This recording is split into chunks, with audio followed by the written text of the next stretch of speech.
Hey YouTube, so it's been a while and I actually had a couple of comments that I needed to get back to, so I am apologising to those followers that I have that it took me so long to respond. So much has gone on since my last video. You will have to excuse this. I basically had surgery yesterday, so my last video touched on the fact that a ruptured cyst stopped me from finishing 75 hard. It's the same problem. So I had a ruptured cyst before, collapsed in A&E, realised that I didn't react very well to Oromorph, and my low blood pressure, which is part of my POTS, combined with the Oromorph, basically made me hit the deck. So we now know that Oromorph doesn't react well with me. I don't know if that is a common factor amongst people with POTS, but it certainly doesn't agree with me. Anyway, I've been having ongoing problems. I can't remember if I mentioned that I had the coil put in. So sorry if there's any guys watching this, but obviously I'm touching on things that I've been through personally, because obviously guys can get POTS as well. But for me, I had endometriosis, or suspected. Heavy monthlies. I won't go into too much detail, but very painful, lots of accidents. It happened more often when I was working out, and obviously working out is part of my life to manage my symptoms, so it was clearly a problem. That's the first thing that happened to try and control that, and like anything, it takes your body quite a while to get used to having a new form of contraception, and they said it was the best thing to control things like the symptoms that I was getting and the heavy bleeding, etc. So had that done. Might like to add that that should be some sort of torture device. People that have the coil put in, honest to God, yeah, not having to have that done again for a long time is a blessing, because I think they last for like 3 years. I can't remember, 3 to 4 years. Thank God, because that was excruciating. Literally laid up in bed for a couple of days in a lot of pain, but I'm fine now. It's been a few months since all that's happened. I think I've had it about a year, so I must have touched on this before. And, you know, my body is adjusted to having that, but the cysts keep coming back, and I kept getting pain on my left ovary, and this is the same side where I had the rupture before. So had various scans, etc., and saw a specialist who basically said, I think you should have a procedure, so that we go in, they make incisions into your stomach, they put a camera in, and they see what's going on. So I had that done yesterday. I had 3 incisions done. Excuse me, they're quite sore today. I'm pretty good with pain though. So I've literally had paracetamol first thing this morning. I haven't had anything since. I'm just managing it. I'm also one of those people that likes to feel the pain I'm in, just so I don't overdo it, which might sound a bit weird, but I'm a person that has to listen to my body because I'm an overdoer. I'm on the go all the time. So I literally, feeling a little bit of pain is not bad really necessarily for me, because it makes sure that I stop.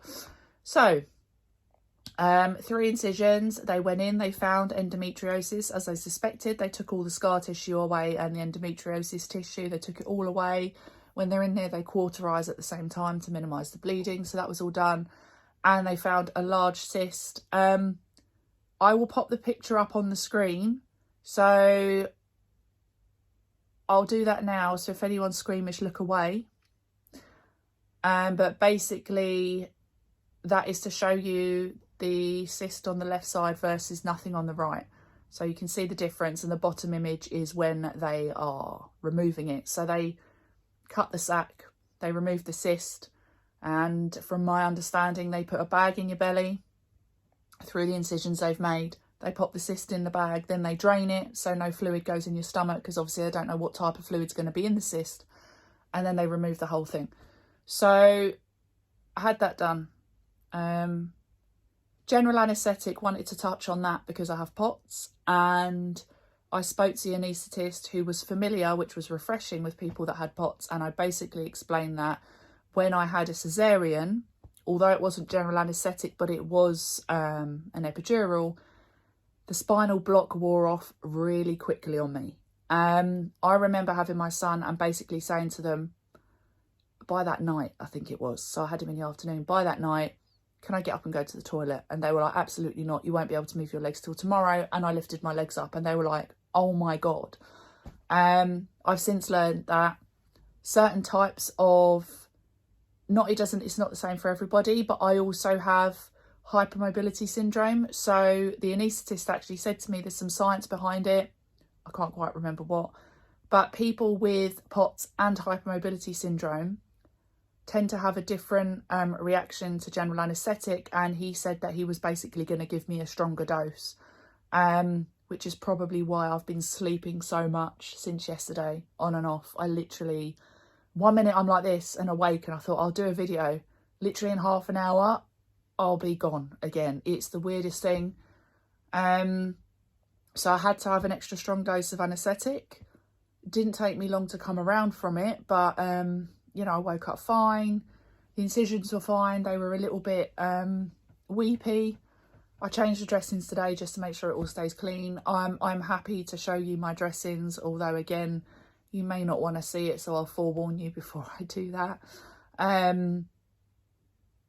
But yeah, it's just been one of those things, and I'm just interested to see, as somebody that has POTS, if anybody else has had endometriosis, ovarian cyst, what your experience was. And I just wanted to share my experience because, as a side note to this video, I am also doing my GP referral course for the personal training so that I can get referrals from the GP for different types of medical conditions. I am going to go down the POTS road if I can, because if I can help people with POTS that have what I have, and because I have a basic understanding of how it worked with me, I'm hoping that that can help other people. I'm also doing a menopause course because of the other issues I've been through, because I know further down the line I'll probably get more problems. I actually think that they are probably going to have to remove the left ovary at some point because the cyst keeps coming back, and just because they've removed this one doesn't mean it won't return. So watch this space, we'll see what happens. So yeah, that's a little update from me. I will quickly show you just where the wounds are. They are covered, so there's not really anything to see. So I'm just going to show you where they've made the incisions. One's in my belly button, and then there's two lower down. So you've got this one here, one there, and one there.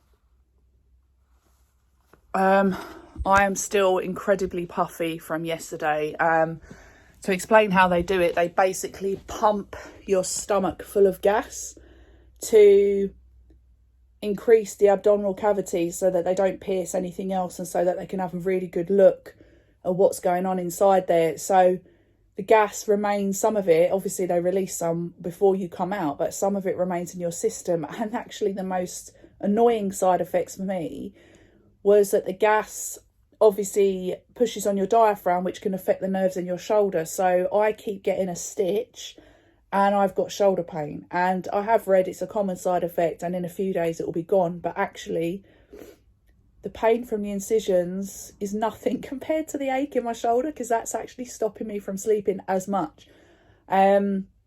So if you ever go through this and you get shoulder pain and you keep getting stitches, it's normal. I'm completely bloated. Obviously I've got a lot of gas to come out, and it just needs to be absorbed by the body.